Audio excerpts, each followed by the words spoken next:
Ciência da oração, tópico 13.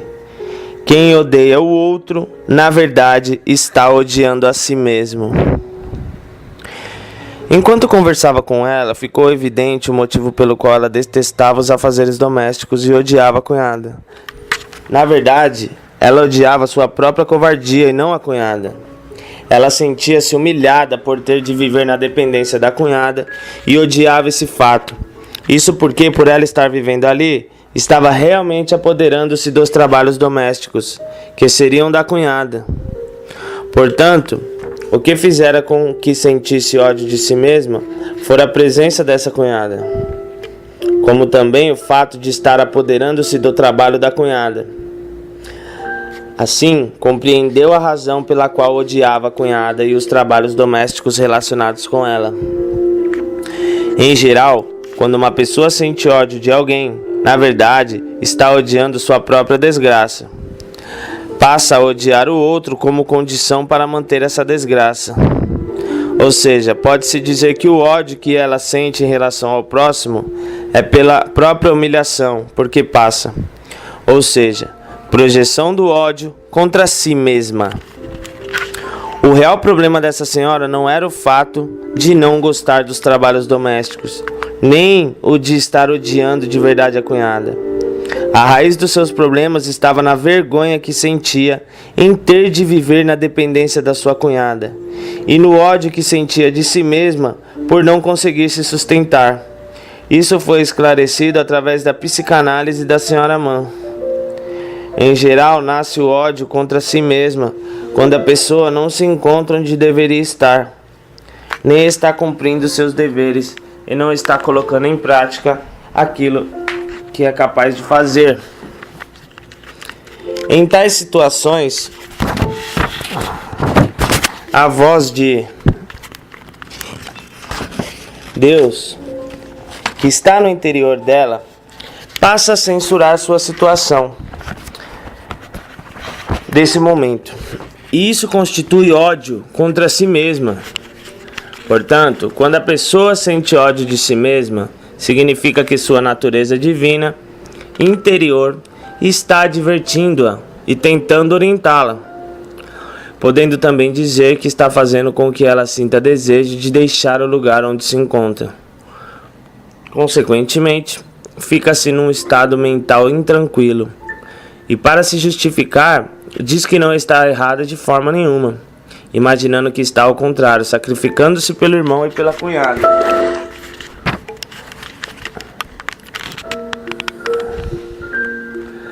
Assim, tentando disfarçar seu sentimento de humilhação, pensa: eu não estou errada. Estou sacrificando minha juventude em prol do lar do meu irmão. E no final, passa a sentir ódio da cunhada e a abominar serviços domésticos.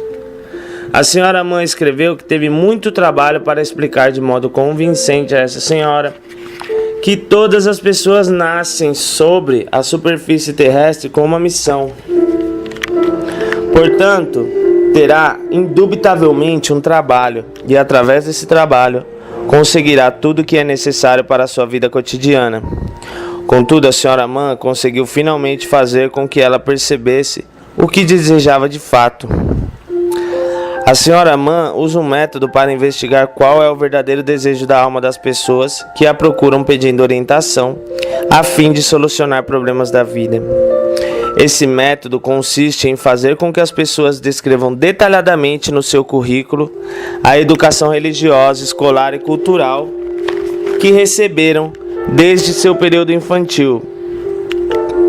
Faz com que também escrevam em detalhes seu histórico emocional, ou seja, sobre ódio, medo, frustrações, desejos e ambições que sentiu e sente. Lendo isso, ela compreende que para que lado se inclina a principal corrente da vida emocional dessas pessoas. E através do que escreveram, torna-se evidente o que busca a alma delas e de onde vêm suas agruras.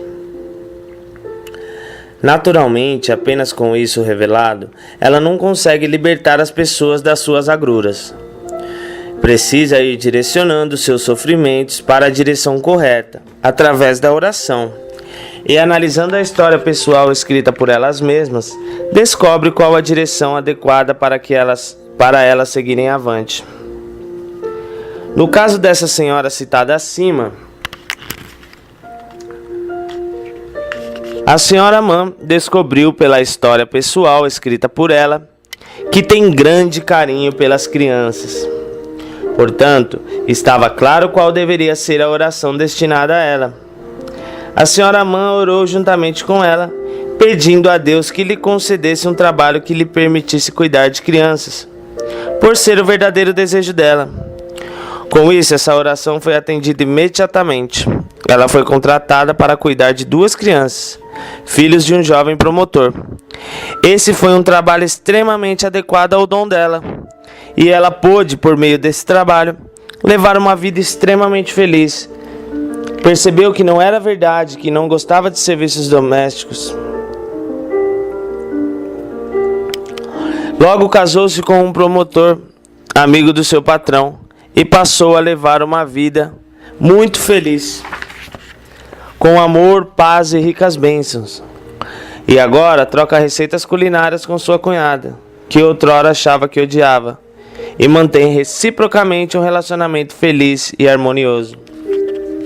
Quando assim desaparece o sentimento da pessoa que odeia e menospreza a si própria, ela recupera o sentimento de autoestima e passa também a respeitar o próximo.